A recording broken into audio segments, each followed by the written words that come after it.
Tahu semua. Berarti tahu Tante Leslie itu tahu lah bapaknya.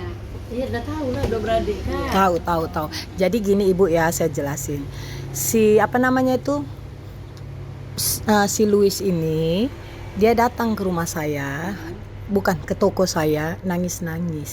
Dia kan setiap hari kadang beli aqua, beli apa, beli ini ke sini kan. Dan saya dikenalin sama ini juga karena dia datang ke sini mau nyewa rumah, mau nyewa kamar. Jadi cuman dia bilang mulainya tanggal 6 ya, karena gajiannya tanggal 6, tanggal 5. Jadi saya bilang gini, kenapa kos? Kan bahaya kalau anak gadis kos sendiri.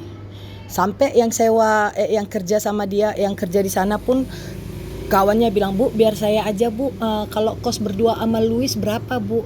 Katanya gitu. Ya, saya bilang sekian biayanya. Aku bilang izin dulu sama tantemu. Saya bilang gitu, saya kira tantenya kandung. Yang di sana. Enggak, yang ini tantenya yang si Fauziah. Ya kan.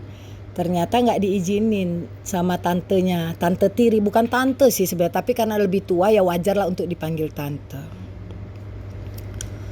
Nah, terus ternyata nggak diizinin. Saya bilang gini, ya udah yang terbaik aja, mana menurutmu, mana menurut tantemu, hormatilah. Tadinya saya kan nggak tahu itu bukan siapa-siapanya sebenarnya, ya kan si Fauziah ini, cuman adik mama tirinya, kakak mama tirinya kan gitu. Gitu aja Ibu.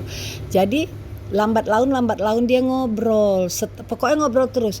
Loh kok sebegitu rumitnya hidupmu, saya bilang gitu ya kan.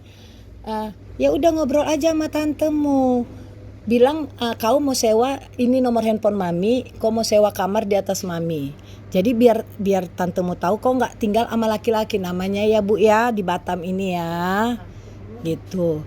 Jadi dia bilang iya, udah nggak mau tantenya nelpon, nggak ngizinin lah pokoknya, nggak ngizinin.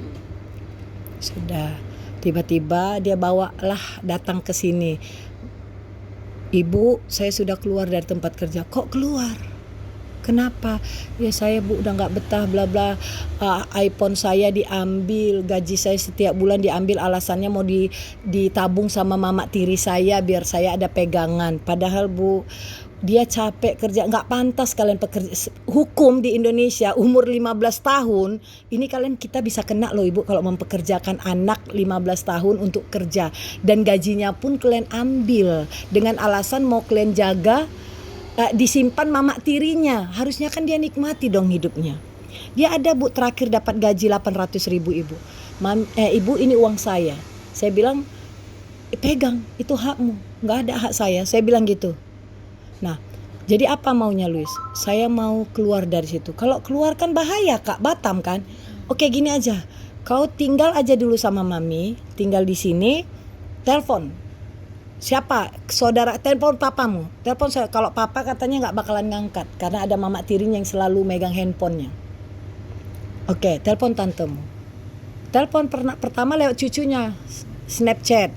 Ada buktinya Snapchat. Terus dikasihlah nomor handphone saya, tantenya nelpon saya via WhatsApp. Nah terus anak saya tanya, video call nih kita, Mang ini kayak mana hukumnya kalau gini-gini. Diajarin anak saya gini-gini mah gini-gini, karena dia di bawah umur gini-gini, dan itu kan bukan tante kandungnya, tinggal ngomong sama tante kandungnya asli sama bapaknya asli. Udah tinggal kita ngomong. Jadi tantenya bilang besok ya saya telepon bapakmu, kita bertiga ngomong. Ya udah itulah dia yang rekaman tadi. Hah? Tante Louis telepon bapak dia. Jadi Tante Louis nelpon bapak, kami nelpon Tante Louis nelpon, jadi bertiga ini dalam handphone kan bisa ini, gitu. Ya, gitu. Dan ada suara anak ibu, mama tirinya. Maksudnya nggak senang kalau Louis keluar dari rumah Fauziah gitu ya kan. Namanya seorang suaminya udah tua, bapak Louis kan udah tua, 55 lebih. Ya, dia pikir malah sudah ribut-ribut, nggak kayak dulu. Kalau istri bertingkah ditinggalkannya kan gitu, ya kan? Gitu. Saya hubungin mama kandungnya Louis, yang mana mama kandungmu? Di TikTok saya chat, halo selamat pagi ibu, saya Nova, Louis ada di sini. Betul kan Louis anak kandung ibu? Kalau ada silakan hubungi saya. Benar kan? Karena mama kandungnya lebih berhak ibu sama bapak kandungnya. Kalau bapak kandungnya nggak bisa mengambil keputusan terbaik buat Luis karena ada istri mama tirinya di situ ya kan? Kita hubungin mama kandungnya. Diangkat. Belum dibalas. Tapi kita udah izin bu sama bapak tantenya. Walaupun bapaknya nggak ngizinin, katanya oke aku kasih waktu kok berapa hari katanya gitu. Tapi kan Luisnya yang nggak mau. Luis sudah gimana, mau pulang? Nggak mau. Mau pulang nggak mau. Oke, kita tunggu reaksi bapakmu lagi. Kalau bapakmu marah-marah, mami akan lapor kau ke kepolisian supaya kau diserahkan ke duta besar Inggris langsung tanpa dikirim ke mamamu, langsung ke tantemu. Apa katanya? Mau, dia mau. Tapi dia bilang biarkan aku di sini dulu mami, biar aku tenangkan hati.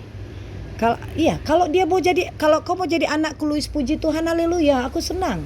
Karena aku nggak punya anak cewek. Anakku udah kusukseskan semua, tinggal kau nak yang kusukseskan kalau kau mau. Mau mami, kau mau belajar? Mau. Mau sekolah? Mau. Mau ke universitas? Mau. Oke. Nanti apapun, kau suka apa? Nyanyi. Ayo kita sekolah, les nyanyi. Beneran suaranya bagus. Mami leskan kau nyanyi, tapi tunggu dulu. Tunggu dulu semuanya tenang. Tunggu dulu Tante Faujiamu datang ke mami, tunggu dulu nenekmu. Walaupun itu bukan tantemu, tapi harus kau hormati. Sebagai salah seorang yang pernah dititipkan oleh mama tirimu. Ya kan gitu ya kan. Ku gituin mami, ku ajarin. Ibu, ku ajarin. Tunggu dulu. Nah betul, puji Tuhan kan, Tuhan ini. Semalam kami bilang, iya. Segera ibu datang ibu. Tunggu dulu, karena semuanya harus ada hukumnya ibu. Semuanya harus jelas. Mau tahu di mana. Sudah tahu ibu. Ibu kan sudah tahu kan? Tempat yang aman ya udah. Udah aman ibu, tenang aja. Kalaupun nanti tinggal saya minta nomor ibu ya kan. Kalau dia ini ada nenekmu, mau ngomong nggak sama nenekmu, kalau katanya mau, aku telepon ibu. Tenang aja, jangan khawatir. Tapi ingat, jangan paksa dia hal apapun. Saya di luar di garis depan kalau ibu memaksa dia. Tanya aja, Luis ada apa nak? Hendaknya diri sendiri. Luis sudah tenang, mau pulang kah ke rumah atau bagaimana, atau mau tetap di rumah mami gitu. Harus senang. Gitu ibu maksud saya. Paham ya ibu? Gak apa-apa. Saya yang orang yang pertama menghubungi ibu kalau dia sudah siap untuk ngomong sama ibu. Ya nggak ngomong juga nggak apa-apa. Yang penting dia Dengan neneknya dia tak ada masalah. Iya. Jadi biasa aja kadang tidur tanya Uma, saya nanti dia pergi kerja. Iya, saya tahu ibu ini tinggal. Dia cerita, Luis cerita Tanjung Uma.